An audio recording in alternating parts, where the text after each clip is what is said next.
પૃથ્વી sir chemistry YouTube ચેનલમાં તમારા બધાનું સ્વાગત છે। આજે આપણે 12મા ધોરણના નવા ચેપ્ટર જે છે એની શરૂઆત કરવી છે। ખૂબ જ અગત્યનું અને બધા જ સેક્શનમાં પ્રશ્ન પૂછાય એવું આ સરસ મજાનું ચેપ્ટર છે। બરાબર, MCQ પૂછાશે, વિભાગ બી જે છે એની અંદર આ બધી વસ્તુ પૂછાશે। 2 માર્કનો, 3 માર્કનો, 4 માર્કનો તમામ પ્રકારના પ્રશ્નો જે છે એ પૂછી શકાય એવું આ સરસ મજાનું ચેપ્ટર છે। દરેક વસ્તુને આપણે ડિટેલમાં જે છે એ જાણવાની ટ્રાય આ ચેપ્ટરમાં આપણે કરશું। સવર્ગ સંયોજનોની જો આપણે વાત કરીએ તો આ સંકીર્ણ ક્ષાર સંકીર્ણ સંયોજનો તરીકે પણ ઓળખાવી શકાય। તો હવે આપણે પહેલું કામ છોકરાઓ શું કરવું છે તો કે ભાઈ પહેલું કામ આપણે આ કરીએ કે ક્ષારના જુદા જુદા પ્રકારો જે છે એની ચર્ચા કરીએ। જો આપણે ક્ષાર શબ્દની વાત કરીએ તો 3 પ્રકારના ક્ષાર જે છે એને સમજાવીએ। કેટલા પ્રકારના ક્ષાર છે આપણી પાસે તો કે ભાઈ 3 પ્રકારના ક્ષાર છે। આ માત્ર ને માત્ર MCQમાં પૂછાય એવી વસ્તુ થઈ। એમાં પણ કયા ઘટક ઉપર આપણે ધ્યાનમાં રાખવાનું છે એની પણ ચર્ચા કરશું। તો હવે જો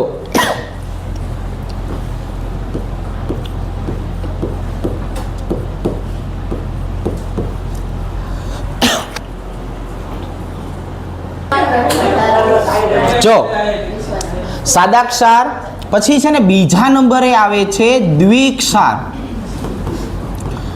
અને ત્રીજા નંબરે આવશે આપણા સંકીર્ણ ક્ષાર। આવી રીતે ત્રીજા નંબરે કોણ આવશે તો કે ભાઈ સંકીર્ણ ક્ષાર।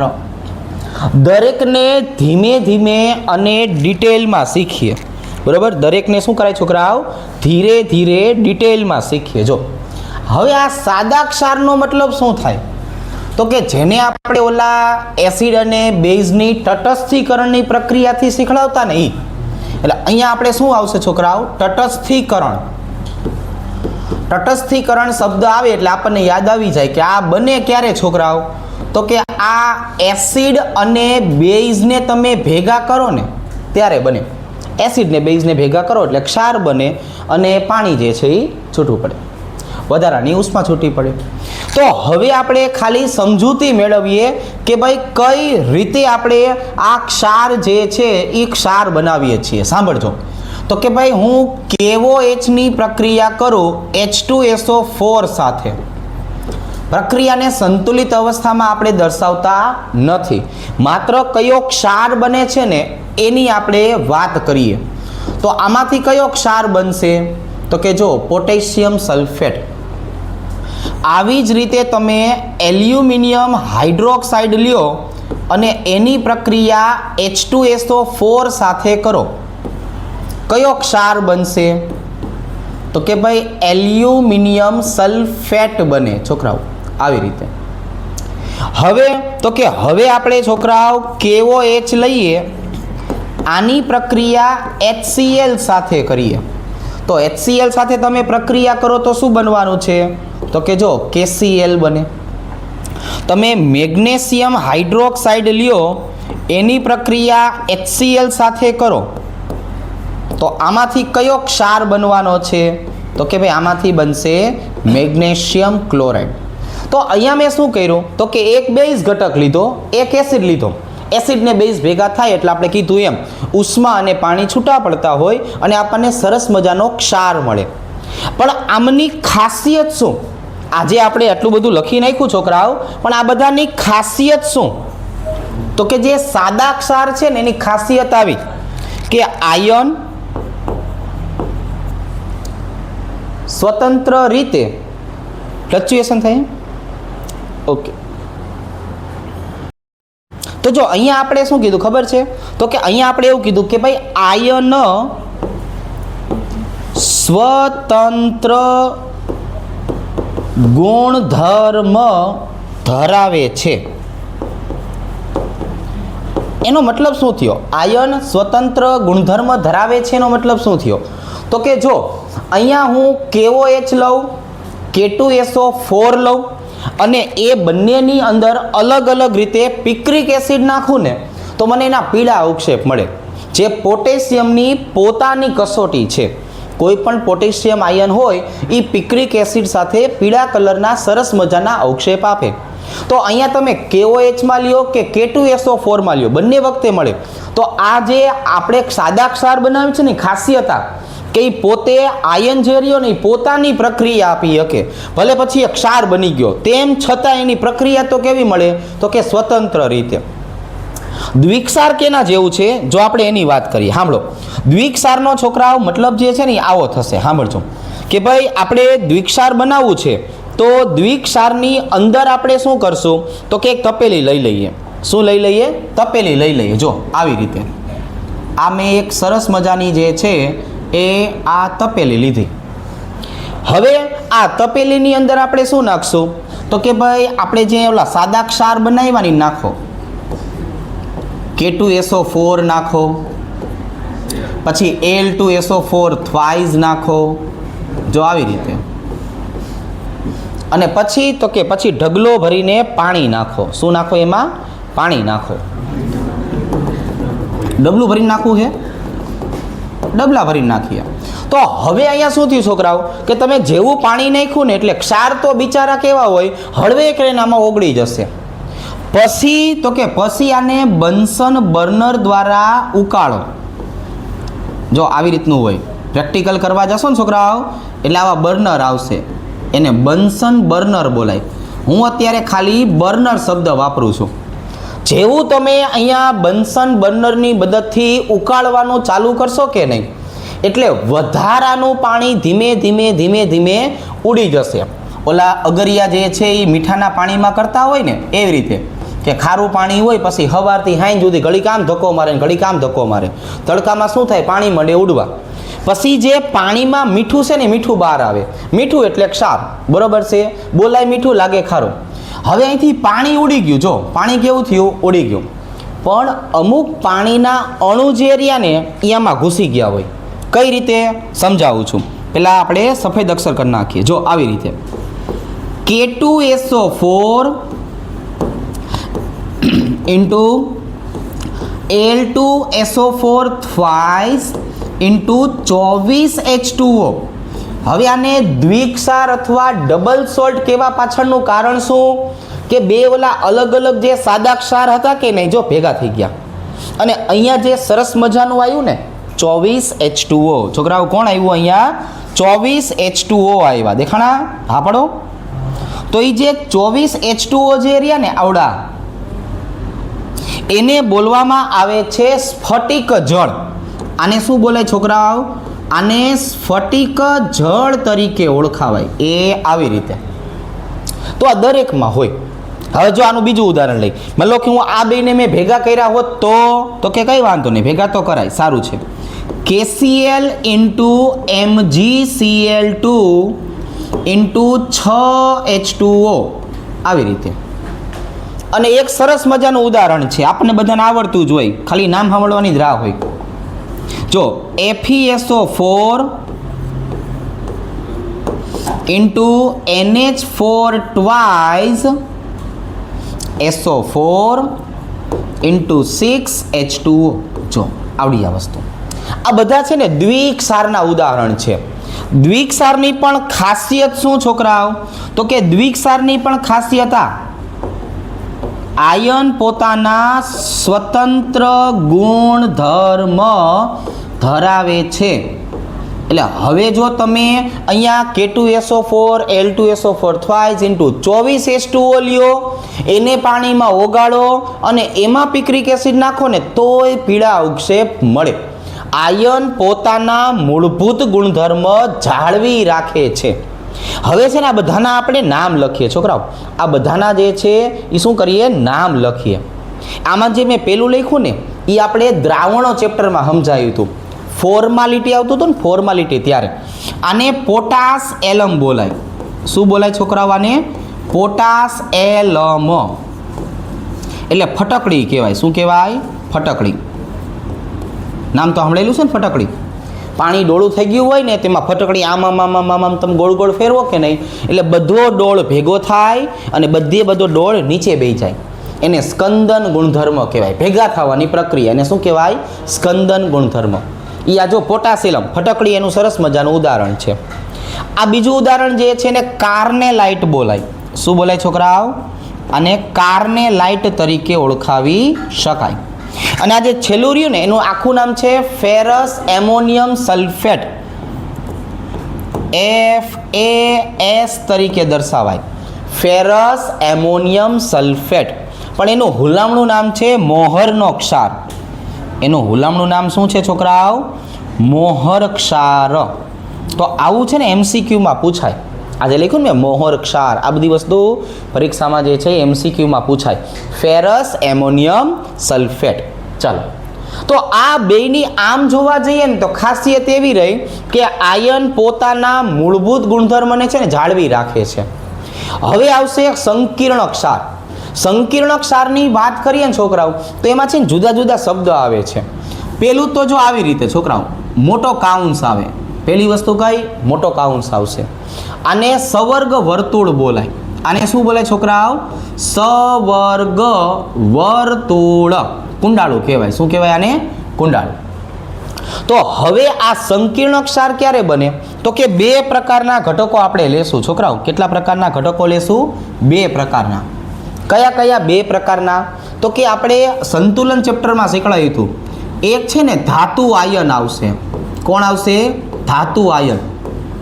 આ ધાતુ આયનની પાસે ખાલી રહેલી ડી કક્ષક હોય. એટલે અહીંયા શું લખાય ખબર છે? વધારાની ખાલી કક્ષકો. આની પાસે શું આવેલું હોય? વધારાની ખાલી કક્ષકો આવેલી હોય. અને એના કારણે ઇલેક્ટ્રોન સ્વીકારી શકે ને, એટલે ઇલેક્ટ્રોન યુગ્મ સ્વીકારનાર બોલાય. અને ઇલેક્ટ્રોન યુગ્મનો જે સ્વીકાર કરતો હોય ને એને લુઈસની વ્યાખ્યા પ્રમાણે શું કહેવાય? એને લુઈસ એસિડ કહેવાય. સાંભળજો, બહુ અગત્યનું ચેપ્ટર છે. દરેક વસ્તુ હું શાંતિથી શીખવાડીશ. લુઈસ એસિડ કહેવાય. બરોબર? આવી રીતે લુઈસ એસિડ. હવે બીજા નંબરે કોણ આવશે ખબર છે? તો કે ભાઈ બીજા નંબરે છે ને લિગેન્ડ્સ આવશે. કોણ આવશે? લિગેન્ડ્સ. આ શબ્દ આપણે આખા ચેપ્ટરમાં ચાલુ જ રહેશે. આની પાસે શું હોય? તો કે આની પાસે વધારાના અબંધકારક ઇલેક્ટ્રોન યુગ્મ હોય. અબંધકારક ઇલેક્ટ્રોન યુગ્મ હોય. વધારાના અબંધકારક ઇલેક્ટ્રોન યુગ્મ. એટલે આમ જોવા જઈએ તો આને બોલાય ઇલેક્ટ્રોન દાતા. શું બોલાય છોકરાઓ? આને ઇલેક્ટ્રોન દાતા કહેવાય. અને ઇલેક્ટ્રોન દાતા એટલે લુઈસની વ્યાખ્યા પ્રમાણે શું કહેવાય એને? લુઈસ બેઇઝ કહેવાય. કેવા કહેવાય? લુઈસ બેઇઝ તરીકે દર્શાવી શકાય. આવી રીતે. તો હવે આમની આપણે પ્રક્રિયા શીખવાડવી હોય તો જો આવી રીતે શીખવાડે. સાંભળજો કઈ રીતે પ્રક્રિયા થાય. તો કે છે ને આપણે ઓલું એક ઉદાહરણ આવતું હતું BF3. તો BF3 પાસે H+ નથી, તેમ છતાં આને એસિડ કહેવામાં આવે છે. એવું આપણે કહેતા કે ભાઈ આને આહેર્નિયસ એસિડ ન કહેવાય, આને લોરી બ્રોન્સ્ટેડ એસિડ ન કહેવાય, પણ આને લુઈસ એસિડ કહેવાય. કારણ કે એમોનિયા પાસેથી શું કરશે? અબંધકારક ઇલેક્ટ્રોન યુગ્મનો સ્વીકાર કરશે. જો આપણે સંતુલન ચેપ્ટરમાં આ ઉદાહરણ શીખવાડતા. અને આમાં તીરવાળા બંધ આવશે. હંમેશા શું આવશે છોકરાઓ? તીરવાળા. ભાલો હોય ને, ભાલાવાળા ભેળા રહેજો. તો આ ભાલાવાળા આમાં બંધ આવશે. હંમેશા યાદ રાખશું આપણે. અને એ ભાલાવાળા બંધનું નામ આવડશે? શું કહેવાય ભાલાવાળા બંધને? સવર્ગ સહસંયોજક બંધ. શું કહેવાય છોકરાઓ? અને સવર્ગ સહસંયોજક બંધ તરીકે દર્શાવી શકાય. પણ આના મેઇન ઉદાહરણ કયા? તો જો આનું મેઇન ઉદાહરણ છે ને છોકરાઓ, FeCN2 આને ફેરસ સાયનાઇડ કહેવાય. આની પ્રક્રિયા મારે કરવી છે 4 અણુ KCN સાથે. શું કરવું છે? 4 અણુ KCN સાથે. એટલે શું બનશે? તો કે એક આવું સરસ મજાનું બંધારણ બનશે. K4 Fe CN6 જો આવી રીતે આને સંકીર્ણ ક્ષાર બોલાય અથવા સંકીર્ણ સંયોજન બોલાય.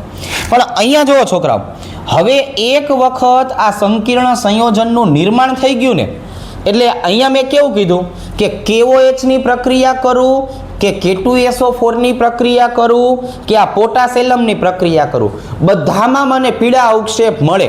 એટલે દરેક પરિસ્થિતિમાં એ અવક્ષેપ આપી શકે. પણ અહીંયા જે એફી રહ્યો એ અને આ મોટા કાઉન્સમાં આવ્યા પછીનો એફી એ પોતાના ગુણધર્મ ગુમાવે છે. શું કરે છે છોકરાઓ? પોતાના ગુણધર્મ ગુમાવે છે. એટલે નવા જ ગુણધર્મ આવશે. અહીંયા શું લખશું? નવા જ ગુણધર્મ આવે છે. બરાબર? જો આવી રીતે એનો મતલબ એવો થયો, મોટા કાઉન્સમાં ગયા પછી એના લક્ષણો બદલાઈ જાય છે. બરાબર છે? આપણે કીધું કે મોટા કાઉન્સને શું કહેવાય? સવર્ગ વર્તુળ કહેવાય, એને કુંડાળું કહેવાય. આનો હવે એફીનો પગ કુંડાળામાં પડી ગયો. જો હવે એની વર્તુળ બધી બદલાઈ જશે. રેડી? નવરાત્રિ આવે છે, થોડુંક ધ્યાન રાખવાનું.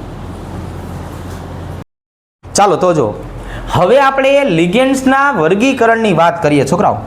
એ જે લિગેન્ડ્સનું વર્ગીકરણ છે ને, એને સમજાવવા માટે આપણે બે શબ્દ શીખવાડશું. કયા કયા બે ખબર છે? એક લિગેન્ડ્સ પોતે અને બીજો શબ્દ આવશે સંવર્ગ સ્થળ નિર્દેશ. સાંભળો હવે જો અહીંયા આપણે શું કીધું તો કે લિગેન્ડ્સના વર્ગીકરણની વાત કરીએ ને તો લિગેન્ડ્સનો મતલબ આવો હતો, ઇલેક્ટ્રોન યુગ્મનું દાન કરી શકે ને એને લિગેન્ડ્સ કહેવાય. પણ અહીંયા આખે આખો અણુ આવશે. લિગેન્ડ્સ એટલે કોણ? તો કે જો આખે આખો અણુ કેટલા પ્રકારના હોય? તો કે પહેલો પ્રકાર તટસ્થ અણુ હોઈ શકે. બીજું ઋણ આયન હોઈ શકે. ત્રીજું ધન આયન હોઈ શકે. પણ આ રેર કેસમાં આવે. આપણી પાસે એક જ ઉદાહરણ છે ધન આયનનું. મોટા ભાગે છે ને આ બે ભાઈબંધ આવશે. મોટા ભાગે કોણ આવે ખબર છોકરાઓ? આ બે ભાઈબંધ, તટસ્થ અણુ અને ઋણ આયન, કાર્બનિક અને અકાર્બનિક હોઈ શકે. ચાલો, અને બીજો શબ્દ મેં કયો કીધો? તો કે બીજો શબ્દ છે સંવર્ગ સ્થળ નિર્દેશ. આની જો આપણે વાત કરીએ છોકરાઓ તો બીજો શબ્દ આવે છે સંવર્ગ સ્થળ નિર્દેશ. આનો મતલબ શું થયો? તો જો પહેલા લખીને સમજાવું પછી ઉદાહરણ આપીને સમજાવું. લિગેન્ડ્સ અણુમાં રહેલો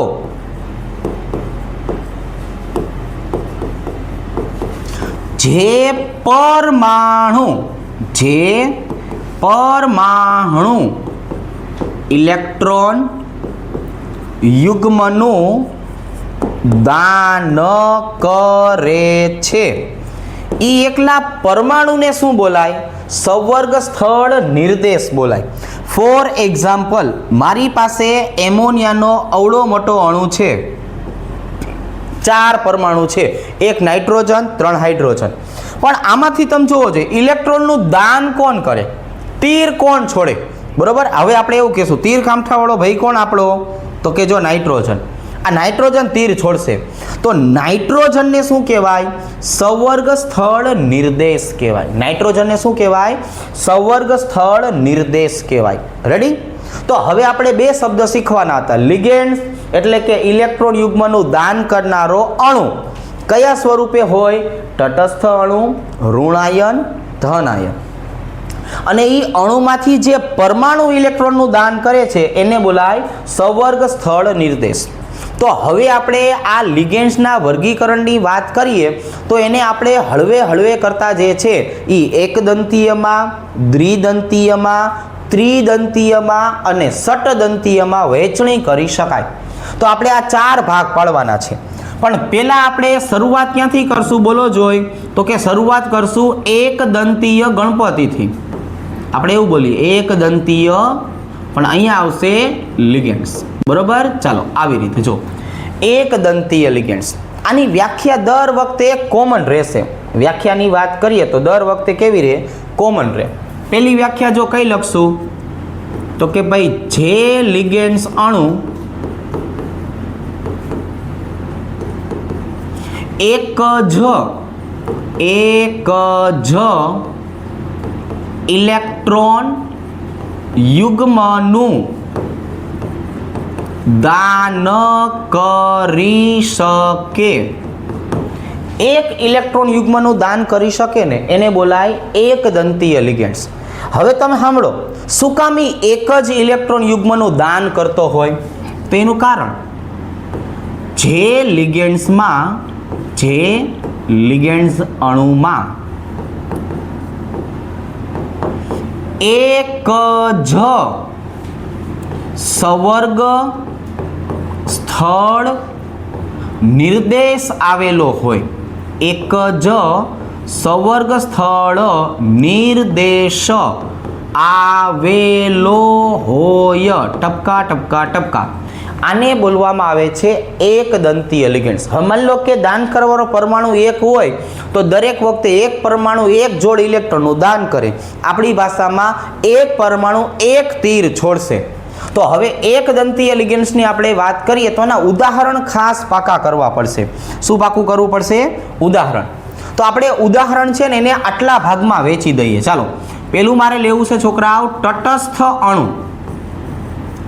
તો કયા કયા તટસ્થ અણુ એકદંતીય લિગેન્ડ્સ તરીકે વર્તે?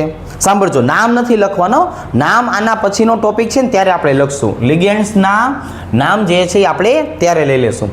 અત્યારે હું બોલીશ ખરા. ચલો, એક આવશે કાર્બોનિલ, બીજું આવશે છોકરાઓ નાઇટ્રોસિલ, ત્રીજું આવશે H2O એક્વા કેસુ, ચોથું આવશે NH3 એમાઇન.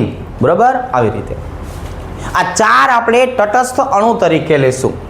પછી બીજા નંબરે કોનો વારો આવશે? તો કે ભાઈ બીજા નંબરની વાત કરીએ ને તો અહીંયા આપણે લેવું છે ઋણ આયનને. જો બીજા નંબરે છોકરાઓ આપણે કોને લેવા છે?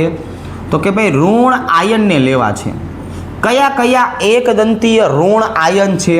તો કે સાંભળો, Cl minus, Br minus, fluorine minus, OH minus, Cn minus, NH2 minus, અને હજુ એક સરસ મજાનો છે CH3COO માઇનસ.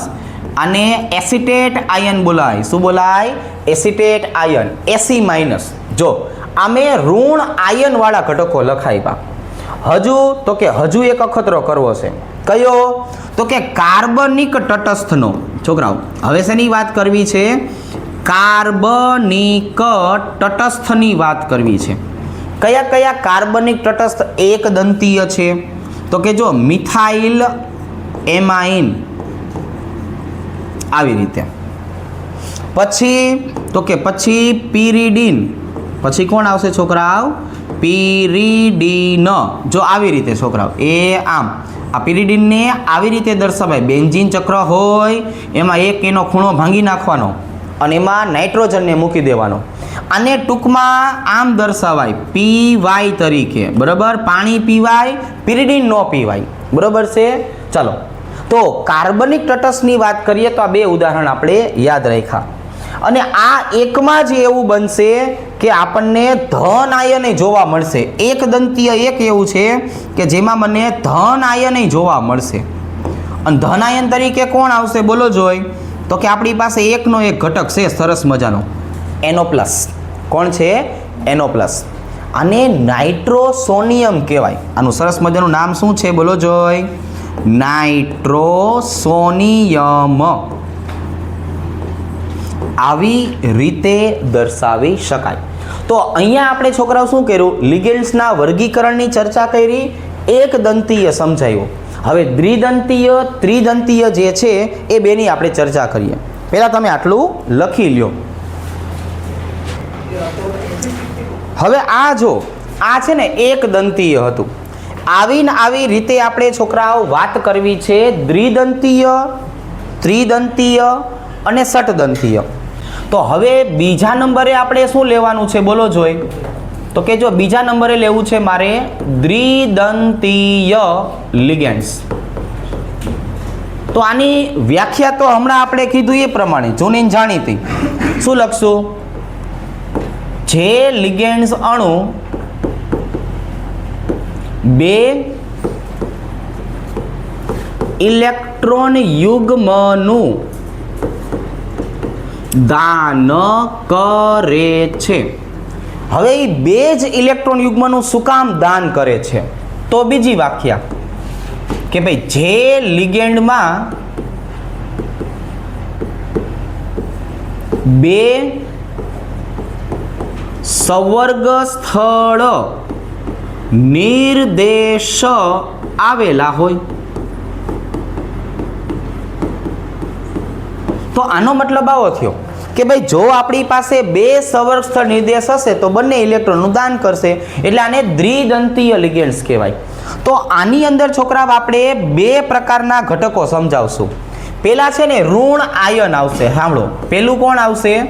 તો કે પેલા આવશે ઋણ આયન. આપણે આટલા ઉદાહરણ સમજીએ. જો for example SO4-2, for example CO3-2, for example OX-2. આને સલ્ફેટ આયન કહેવાય, આને કાર્બોનેટ આયન કહેવાય, આને ઓક્ઝેલેટ આયન કહેવાય. કયો આયન કહેવાય છોકરાઓ? Oxalate ion. ચાલો હવે અહીંયા જો હું આની વાત કરું ને છોકરાઓ, તો એનું આપણે પહેલા નામ લખી નાખીએ. આનું નામ શું લખવું આપણે? Sulphate ion. આ ભાઈબંધને શું નામ આપ્યું? Carbonate ion. અને આનું નામ શું કીધું? Oxalate ion. શું કહેવાય? Oxalate ion. ઓક્ઝેલિક એસિડ હોય ને એમાંથી બને. આ નામકરણની બધું આવી રીતના થતું હોય. એનું છે ને બંધારણ ખાસ જોવાનું છે. શું ખાસ જોવાનું છે આપણે? એનું બંધારણ. ચલો ભાઈ, સલ્ફેટ આયનનું બંધારણ કેવું હોય? તો જો આવી રીતનું હોય. ડબલ બંધથી ઓક્સિજન, ડબલ બંધથી ઓક્સિજન, બે ઓક્સિજન સિંગલ બંધથી આવે. એટલે એક અહીંથી તીર છોડે, એક અહીંથી તીર છોડે, બે તીર છોડે એટલે આને કહેવાય દ્વિદંતીય લિગેન્ડ્સ. અહીંયા જો કાર્બોનેટ આયનમાં કઈ રીતનું હોય? તો કે જો કાર્બોનેટ આયન હોય ને એમાં આવી રીતનું હોય. રેડી? એક અહીંથી તીર છૂટે, એક અહીંથી તીર છૂટે. અને સેમ વસ્તુ ઓક્ઝેલેટ આયનમાં હોય. જો ઓક્ઝેલેટ આયનનું બંધારણ છોકરા આમ હોય. ઓક્ઝેલિક એસિડ આપણે જેને કહેતા ને એ O માઇનસ આવી રીતે, બરોબર? બે તીર આ છોડી શકે.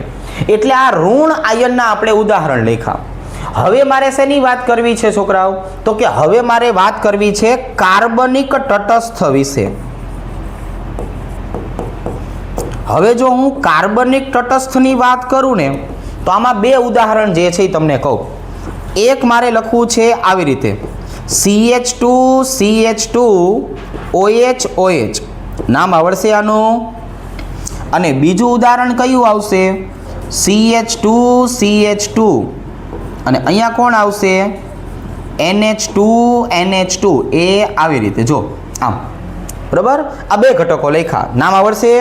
આનું નામ શું હતું? Ethylene glycol.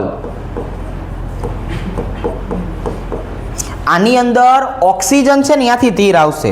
આમાંથી તીર છોડનાર પરમાણુ કોણ? તો કે આમાં ઓક્સિજન. આની આપણે વાત કરીએ તો આ ભાઈબંધનું નામ શું થાય? આને બોલાય ઇથિલિન ડાયેમાઇન. શું બોલાય? ઇથિલિન ડાયેમાઇન. આને EN વડે દર્શાવશું. ઓલામ કેમ પિરિડીનને PY વડે દર્શાવતા, એમ આને EN વડે દર્શાવાય. તો જો આ બધો કાર્યક્રમ કોનો હતો? દ્વિદંતીયનો. હવે ત્રીજા નંબરે કોણ આવશે? બોલો જોઈ. તો કે ત્રીજા નંબરે આવશે ત્રિદંતીય લિગેન્ડ્સ. ત્રણ દાંતવાળા. કેવા છોકરાઓ? ત્રણ દાંતવાળા. હાલો જોઈએ. આ બે દાંતવાળા ગરીબ માણસો. અહીંયા જુઓ છોકરાઓ, જે લિગેન્ડ 3 ઇલેક્ટ્રોન યુગ્મનું દાન કરી શકે. કેટલાનું? 3 ઇલેક્ટ્રોન યુગ્મનું દાન કરી શકે. એને શું બોલે છોકરાઓ? ત્રિદંતીય લિગેન્ડ. જો વ્યાખ્યા બાજુમાં જોઈ જોઈને લખું છું, કોઈને કહેતા નહીં કે મારા સાહેબ જોઈ જોઈને લખે. અહીંયા જો જે લિગેન્ડ શું લખ્યું છે? 2. અહીંયા આવશે 3 સવર્ગ સ્થળ નિર્દેશ ધરાવે છે, નિર્દેશ ધરાવે છે. મતલબ આની પાસે 3 તીર છોડી શકે ને એવા ઘટકો આવેલા છે હાઈ લેવલના. કેવા આવેલા છે છોકરાઓ? હાઈ લેવલના. 3 ઇલેક્ટ્રોન યુગ્મનું દાન કરી શકે ને એવા ઘટકો. એમાં પહેલું આપણે ઉદાહરણ લખવું છે ઋણ આયનનું. છોકરાઓ શેનું ઉદાહરણ લખવું છે? ઋણ આયનની વાત કરવી છે. એમાં એક આવશે PO4 -3 અને એક આવશે AS4 -3. એકને ફોસ્ફેટ આયન બોલાય. જો આ ભાઈબંધને શું બોલાય? તો કે આ ભાઈબંધને ફોસ્ફેટ આયન તરીકે દર્શાવાય. અને આની વાત કરીએ તો છોકરાઓ તો આને દર્શાવાય આર્સેનેટ આયન તરીકે. બંધારણ દોરતા આવડશે? તો કે હા. શું કામ દોરવાનું મારે હોય? તમારે ખાલી હાથ પડવાની હોય. જો ડબલ બંધથી ઓક્સિજન, 1 ઓક્સિજન, 2 ઓક્સિજન, 3 ઓક્સિજન. આ એક અણુમાંથી 3 તીર આવશે ઉડતા ઉડતા. સેમ ટુ સેમ આર્સેનેટ આયનનું. આ એનો ભય જ છે આર્સેનેટ, એની નીચે જ આવે. જો આવી રીતે ડબલ બંધથી oxygen, 1 oxygen minus, 2 oxygen minus, 3 oxygen minus, આવી રીતે. હવે તો કે હવે આના પછી આપણે ઉદાહરણ લખશું કાર્બનિક તટસ્થનું. કયું આવશે છોકરાઓ?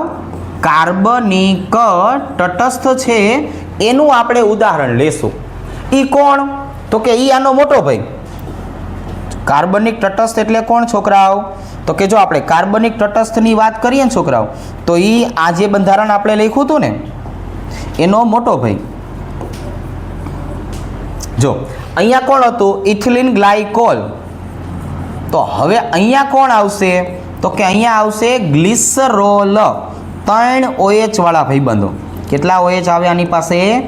3 OH વાળા ઘટકો. ઓક્સિજન કોણ? ઇલેક્ટ્રોન યુગ્મનું દાન કરનારો પરમાણુ. અને અહીંયા 3 NH2 વાળા આવશે. જો CH2 CH CH2. અહીંયા તો કે અહીંયા આવશે છોકરાઓ NH2 NH2 NH2. આવી રીતે. રેડી? ચાલો હવે નામ લખીએ. આ ભાઈબંધનું નામ શું કીધું? ગ્લિસરીન અથવા ગ્લિસરોલ. બેયમાં થોડોક ફેર હોય. બરાબર? પાણી નાખી દો ને એટલો ફેર હોય, બાકી આમ બધું સરખું. આનું નામ છે પ્રોપિલિન ટ્રાએમાઇન. આને શું કહેવાય? પ્રોપિલિન ટ્રાએમાઇન. આને PTN તરીકે દર્શાવાય.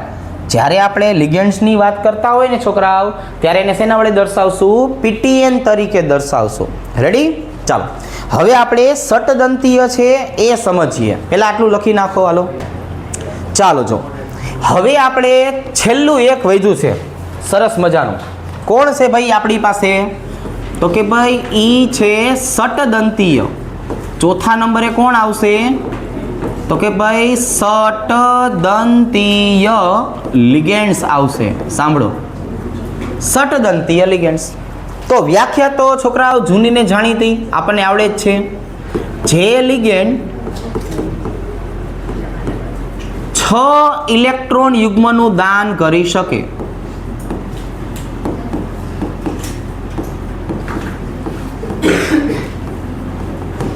એને શું બોલાય? તો કે એને બોલાય ષટદંતીય લિગેન્ડ્સ. હવે શું કામ 6 ઇલેક્ટ્રોન યુગ્મનું દાન કરી શકે? તો પાછું કારણ કહેશું કે ભાઈ જે લિગેન્ડ્સમાં 6 સંવર્ગ સ્થળ નિર્દેશ આવેલા હોય, 6 સંવર્ગ સ્થળ નિર્દેશ આવેલા હોય તેને બોલવામાં આવે છે ષટદંતીય લિગેન્ડ્સ. અહીંયા આપણી પાસે ખાવા પીવા એક જ ઉદાહરણ છે છોકરાઓ. કયું એક ઉદાહરણ? EDTA. કોણ છે છોકરાઓ? EDTA. આને લિગેન્ડ્સ તરીકે દર્શાવીએ તો Y-4 બોલાય. શું બોલાય? Y-4. કઈ રીતે શીખવાડું છું? પહેલા નામ લખીએ. જો આનું નામ શું થાય? તો કે આને કહેવાય ઇથિલિન ડાએમાઇન. ટેટ્રા એસિટેટ આયન, બરાબર. આ શેમાંથી બને? ટેટ્રા એસિટિક એસિડમાંથી બને એટલે એને કહેવાય ટેટ્રા એસિટેટ આયન. તો હવે જો આખું છે ને બંધારણ દોરતા શીખડાવું કે ભાઈ આનું બંધારણ કેમ બને. અહીંથી લખશો ઇથિલિન. છોકરાઓ ઇથિલિન એટલે કોણ? તો કે જો આ CH2 આને શું કહેવાય? આને ઇથિલિન કહેવાય. ડાયેમાઇન એનો મતલબ બે બાજુએ શું આવેલું છે? એમાઇન આવેલું છે. નાઇટ્રોજનની સંયોજકતા કેટલી હોય? 3. જો બે બાજુ શું લખ્યું? 3. ઇથિલિન ડાયેમાઇન. ટેટ્રા એટલે 4 વખત. ટેટ્રાનો મતલબ શું થાય? 4 વખત. CH2C ડબલ બંધ OO માઇનસ એક વખત. CH2C ડબલ બંધ OO માઇનસ 2 વખત. CH2C ડબલ બંધ OO માઇનસ 3 વખત. CH2C ડબલ બંધ OO માઇનસ 4 વખત. થઈ ગયું? જો હવે આ બંધારણ છે ને સટદંતીય છે. છોકરાઓ સટદંતીયનો મતલબ શું થાય ખબર છે? 6 ઇલેક્ટ્રોન યુગ્મનું દાન. તો હવે આ જોવો જોઈએ કઈ રીતે 6 ઇલેક્ટ્રોન યુગ્મનું દાન કરતો હશે. તો કે આની વાત કરીએ ને છોકરાઓ, તો આની પાસે જો આ બે નાઇટ્રોજન દેખાય છે, તો કે આ દેખાય છે જો, તો 2 નાઇટ્રોજન ઇલેક્ટ્રોન યુગ્મનું દાન કરશે અહીંથી અને અહીંથી. અને 4 કોણ આવશે ખબર છે? ઓક્સિજન. જો 4 કોણ આવશે? ઓક્સિજન. દરેક ઓક્સિજન એક જોડ ઇલેક્ટ્રોન યુગ્મનું દાન કરે. જો આવી રીતે કેટલાનું દાન કરે? એક જોડ ઇલેક્ટ્રોન યુગ્મનું દાન કરે. આવી રીતે જો. તો હવે અહીંયા આપણે શું લખશું કે આ જે 6 ઇલેક્ટ્રોન યુગ્મનું લખ્યું, તો 6 કઈ રીતે? તો જો આપણે પાછો અહીંયા હિસાબ સમજાવીએ કે ભાઈ આની અંદર 2 નાઇટ્રોજન આવેલા છે અને 4 કોણ આવેલું છે? તો કે જો 4 ઓક્સિજન આવેલા છે. આવી રીતે ટોટલ 6 ઇલેક્ટ્રોન યુગ્મનું દાન થાય. 6 તીર આવી રીતે છૂટે, 2 નાઇટ્રોજનમાંથી અને 4 ઓક્સિજનમાંથી. તો આપણે એમ કીધું કે ખરેખર જોવા જઈએ ને તો ખરેખર કેવું હતું?